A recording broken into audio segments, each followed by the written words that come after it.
My name is Robert J. Dieli, Sr. I'm 91 years old.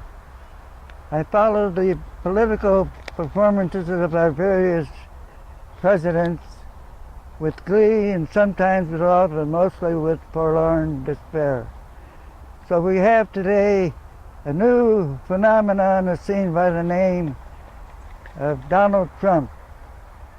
Trump is an interesting character who has arboreal tendencies at the expense of terrestrial ones. So this makes for a very strange personage in the political arena where he's going for the jugular vein. So I have a poem I want to recite.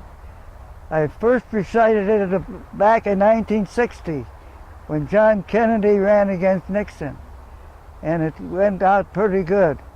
And Nixon ultimately had to resign from the presidency. So in this case, we want the resignation not to take place. We want it killed in its infancy. The name of the poem is called Uncivilized by Edmund Vance Keith, a Canadian born in 1866, died in 1932. He worked as an adult. He was a poet for the Cleveland and Detroit radio stations.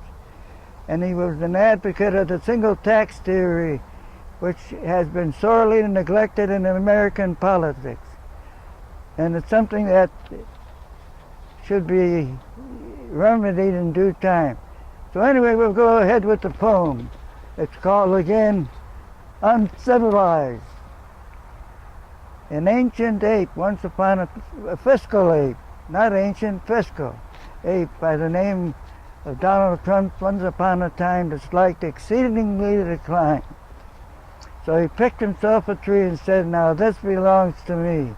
I have a hunch that monks are mutts, and I can make him gather nuts and bring the bulk of them to me by claiming title to this tree. He took a green leaf and reed and wrote himself a title deed, proclaiming pompously and slow, all monkeys by their presence know. Next morning when the monkeys came to gather nuts, Trump made his claim. You must bring your nuts to me, cracking the same with equal shares. The meats are mine, the shells are theirs. By what right, they cried amazed, thinking Trump was truly crazed.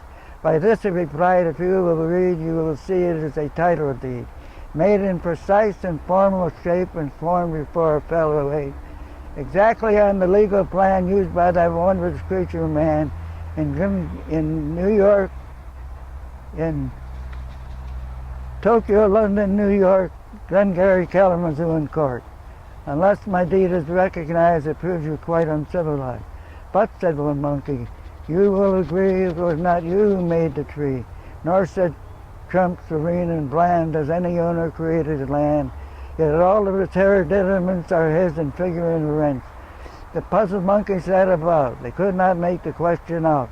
Plainly, by precedent and law, the ape's procedure showed no flaw. And yet, no matter what Trump said, the stomach soon denied the head. Up spoke one sprightly monkey then. Monkeys are monkeys, men are men.